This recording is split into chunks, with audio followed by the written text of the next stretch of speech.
avoir le mal de pôle dorsal. C'est une pathologie qui est très fréquente et on peut avoir une dorsalgie, une névralgie bilatérale en ceinture, une gibbosité, un abcès le long des espaces intercostaux et une gouttière latérovertébraux.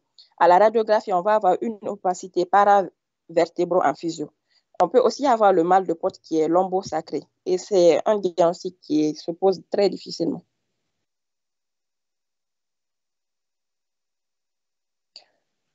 Les formes selon le terrain, on peut avoir les formes chez l'immunodéprimé, un patient qui a une infection à VIH ou une malnutrition aiguë sévère.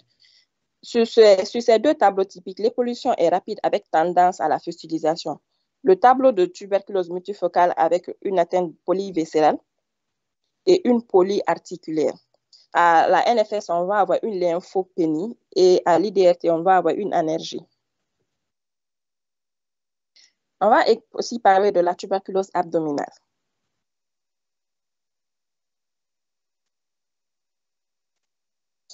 Comme type de description, nous avons choisi une tuberculose péritonéale dans sa forme acytique. À la clinique, à l'interrogatoire, il y a absence de vaccination au BCG. On peut également noter un contact avec un cas de bacilloscopie positive. C'est un patient dont l'âge est inférieur à 5 ans. Il y a un tableau de malnutrition qui peut être associé, des signes d'imprégnation tuberculose. On peut aussi avoir un déficit immunitaire, à savoir un diabète, une infection à VIH, un cancer ou si le patient est sous traitement immunosuppresseur. Comme signe fonctionnel, on va avoir les douleurs abdominales, les troubles digestifs, diarrhée, constipation. On peut avoir une distension abdominale, une masse abdominale et une rectorragie.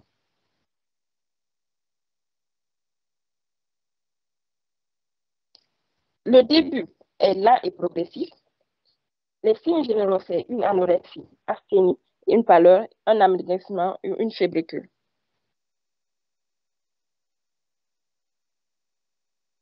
À la phase d'état, l'état général est relativement conservé malgré les signes généraux de la tuberculose et l'état qui est subfébrile.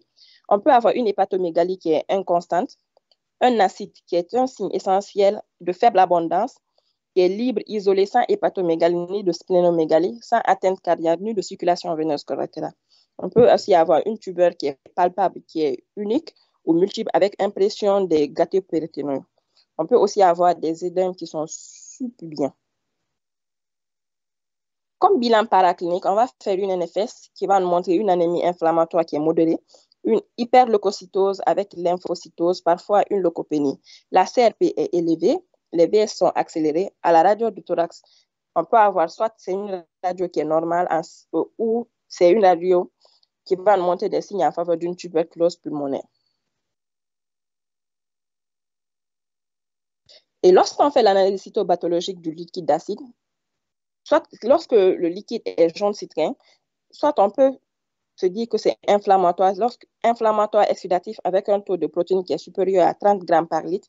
À la cytologie, c'est des leucocytes par millimètre cube vont varier le plus souvent de 500 à 1000 avec une prédominance de lymphocytes dont au moins 70%. À la bactériologie, c'est souvent négatif, sauf en cas de surinfection. La coloration aux yeux à la recherche de Mycobacterium BK est rarement positif. Et le bilan de certitude, il faudrait faire la culture du liquide d'acide sur le milieu de Lowenstein à la recherche du BK, le dosage de l'adénosine désaminase, les ADA, qui sont sensibles et spécifiques du moins. On va également faire le gène expert sur tubage gastrique et sur le liquide de fonction.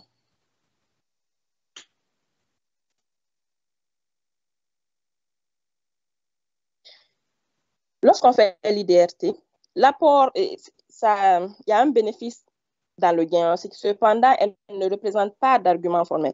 Et généralement, l'interprétation est très difficile. Et lorsqu'on fait l'écho abdominal, on peut avoir l'association de l'acide et de l'épaississement péritonéal qui est fortement évocatrice d'une origine tuberculose. On peut également apprécier la mobilité des anses qui sont généralement diminuées, voire absentes, réalisant un abcès qui est figé, des anses qui peuvent être agglutinées, accolérées entre elles ou la paroi abdominale antérieure et visualiser la présence d'adénopathie.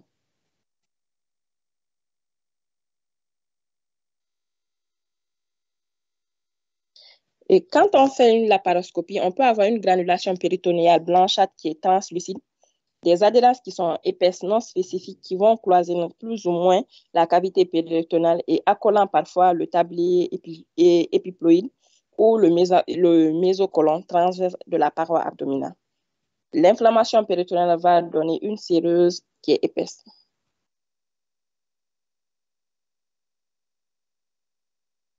À l'anatomopathologie, c'est très évocateur et ça va nous montrer des cellules qui sont épithéloïdes et des cellules qui sont géantes multinucléées qui ont la particularité de se grouper en amas et en formation arrondie qui vont justifier l'appellation de granulome épithéloïde et gigantoïde entourant une nécrose centrale.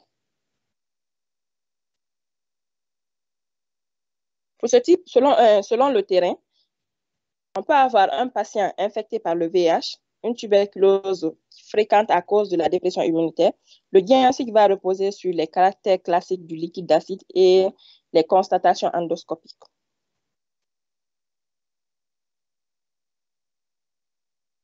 Toujours dans les formes cliniques par rapport à la tuberculose abdominale, quand il s'agit d'une forme aiguë, péritonite tuberculose, les signes de péritoniose sont au premier plan. La maladie va se présenter comme un abdomen aigu. Tantôt, c'est un tableau de péritonite aiguë, tantôt, l'aspect est celui d'une appendicite aiguë. Et l'infection péritoniale va correspondre à la propagation depuis les ganglions abdominaux ou à partir d'une salpingite ou d'une infection ovarienne.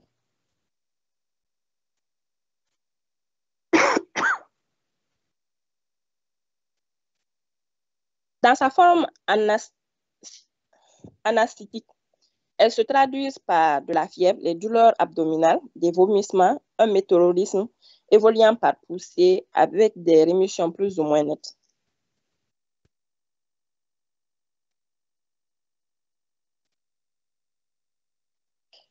Et les formes, selon l'atteinte viscérale, on peut avoir soit une tuberculose intestinale.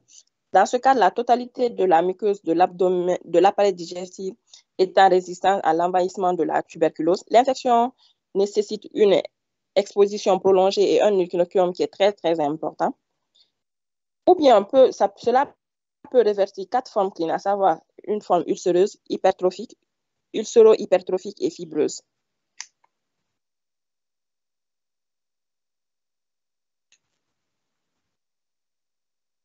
Diapo.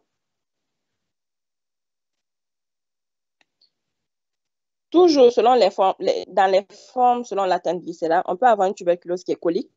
Et dans ce type, on peut avoir une occlusion, une hémorragie digestive et des ulcérations coliques qui seront atypiques.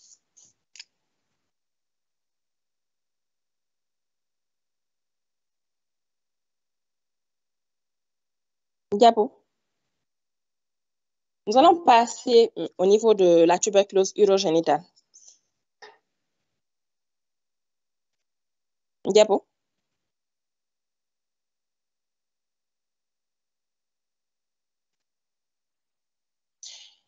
Il faudrait signaler que c'est un type de tuberculose qui est très rare en pédiatrie, étant donné qu'il y a une longue période de latence. Et ce type constitue 3% des causes de tuberculose en pédiatrie. Et dans ce cas, la dissémination va se faire par voie hématogène. D'abord, à la phase de début, elle va débuter au niveau du rein, le cortex puis au niveau des glomérulés, puis cela va provoquer des lésions délabrantes et se propager au niveau des voies excrétives avec un terme de reconstitution de sténose urétrale et une rétraction au niveau vésical. Diapo.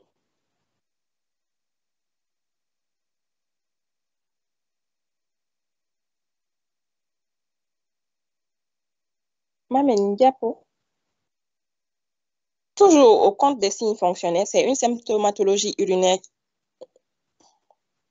Au compte des signes fonctionnels, c'est une symptomatologie urinaire qui sera dominée par l'hématurie. Comme signe clinique chez le garçon, on a une tuméfaction qui va se situer au niveau scrotal avec une indulation nodulaire au niveau de l'épididyme. Chez la fille, elle est relevée à l'âge adulte par une infertilité.